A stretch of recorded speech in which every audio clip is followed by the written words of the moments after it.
ಸಮಾಜ ಸಮುದಾಯಗಳ ಮಧ್ಯೆ, ಜಾತಿ ಜನಗಳ ಮಧ್ಯೆ, ಧರ್ಮದ ಮಧ್ಯೆ ವಿಷ ಬೀಜ ಬಿತ್ತುವಂತಹ ಕೆಲಸ ಮಾಡುತ್ತಿದ್ದೀರಿ. ನಿಮ್ಮ ರಾಜಕೀಯದ ಸುಭದ್ರತೆಗೋಸ್ಕರ ಅತ್ಯಂತ ಪ್ರಾಯೋಜಿಕವಾಗಿ ಈ ಕೆಲಸ ಮಾಡುತ್ತಿದ್ದೀರಿ. ಜನ ಇವತ್ತು ಒಬ್ಬರಿಗೊಬ್ಬರು ಜಾತಿ ವಿಚಾರ ಸಂಬಂಧಪಟ್ಟಂತೆ ಒಡೆದಾಡಿಕೊಳ್ಳುತ್ತಿದ್ದಾರೆ. ಇದೇನಾ ನಿಮ್ಮ ಜೋಡೋ ಯಾತ್ರೆ ಎಂದು ನಿಖಿಲ್ ಕುಮಾರಸ್ವಾಮಿ ರಾಹುಲ್ ಗಾಂಧಿ ವಿರುದ್ಧ ಕಿಡಿಕಾರಿದ್ದಾರೆ.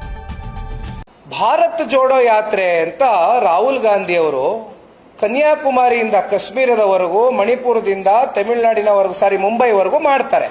ಭಾರತ್ ಜೋಡೋ ಯಾತ್ರೆ ಪಾದಯಾತ್ರೆ. ಆದ್ರೆ ಇಲ್ಲಿ ನೀವು ರಾಜ್ಯದಲ್ಲಿ ಏನ್ ಮಾಡ್ತಿದ್ದೀರಿ? ದೇಶಕ್ಕೇನ್ ಸಂದೇಶ ಕೊಡ್ತಾ ಇದ್ದೀರಿ ಮಿಸ್ಟರ್ ರಾಹುಲ್ ಗಾಂಧಿ? ಯಾವ ಯಾವ ಸಮಾಜ ಸಮುದಾಯಗಳು ಧರ್ಮವನ್ನ ನೀವು ಒಗ್ಗೂಡಿಸಬೇಕಾಗಿದೆ ಅಂತ ಜಾತಿಗಳ ಮಧ್ಯೆ, ಸಮುದಾಯದ ಮಧ್ಯೆ, ಧರ್ಮದ ಮಧ್ಯೆ, ಸಮಾಜದ ಮಧ್ಯೆ ಇವತ್ತು ವಿಷ ಬೀಜವನ್ನ ಬಿತ್ತಿದ್ದೀರಿ. ನಿಮ್ಮ ರಾಜಕೀಯದ ಸುಭದ್ರತೆಗೋಸ್ಕರ ಅತ್ಯಂತ ಅತ್ಯಂತ ಆರ್ಗನೈಸ್ಡ್ ಆಗಿ ಈ ಒಂದು ಪೊಲಿಟಿಕಲ್ ಕಾನ್ಸ್ಪಿರೆನ್ಸಿ ಮಾಡಿದಿರಲ್ಲ.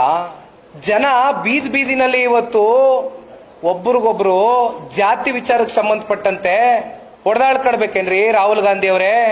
ಇದೇನಾ ನಿಮ್ಮ ಜೋಡೋ?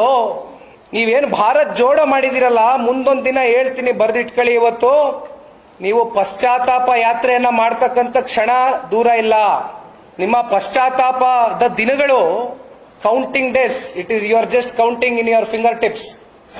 ಸಮಾಜದ ಮಧ್ಯೆ ನಿಮ್ಮ ರಾಜಕೀಯ ಬೇಳೆಕಾಳಗೋಸ್ಕರ ಈ ರೀತಿ ಸಂಘರ್ಷವನ್ನ ತಂದಿರ್ತಕ್ಕಂಥದ್ದು. ಇವತ್ತು ಇಡೀ ರಾಜ್ಯದಲ್ಲಿ ಏನಾದ್ರೂ ಬೀದಿಗೆ ಇಳಿದು ಜನ ಈ ವಿಚಾರಕ್ಕೆ ಸಂಬಂಧಪಟ್ಟಂತೆ ಹೋರಾಟಕ್ಕೆ ಏನಾದ್ರು ಕೈಗೆ ಎತ್ಕೊಂಡಾಗ ನೀವು ನಿಜಕ್ಕೂ ಇದಕ್ಕೆ ಉತ್ತರ ಕೊಡ್ಲಿಕ್ಕೆ ಆಗ್ತದೆಯೇ? ವಿಶೇಷ ಸಚಿವ ಸಂಪುಟ ವಿಶೇಷವಾಗಿ ಕರೆದ್ರಿ. ಏನಾಯ್ತು ಚರ್ಚೆಗಳು? ದಯಮಾಡಿ ಸಾರ್ವಜನಿಕರಿಗೆ ತಿಳಿಸಿ. ನಾನೊಬ್ಬ ಕಾಮನ್ ಮ್ಯಾನ್ ಕೇಳ್ತಾ ಇದ್ದೀನಿ, ಪ್ಲೀಸ್. ಯಾಕಂದ್ರೆ 170 ಕೋಟಿ ನಮ್ದೆಲ್ಲ ಖರ್ಚಾಗಿದೆ, ಹಣ, ಟ್ಯಾಕ್ಸ್ ಪೇಯರ್ಸ್ ಮನಿ.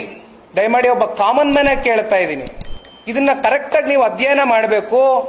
ಇದರಲ್ಲಿ ನಿಮ್ಮ ಉದ್ದೇಶಗಳು ಒಳ್ಳೆಯ ಉದ್ದೇಶ ಆಗಿದ್ದಿದ್ರೆ ಸರ್ವಪಕ್ಷದ ಸಭೆಯನ್ನು ಕರಿಬೇಕಾಗಿತ್ತು.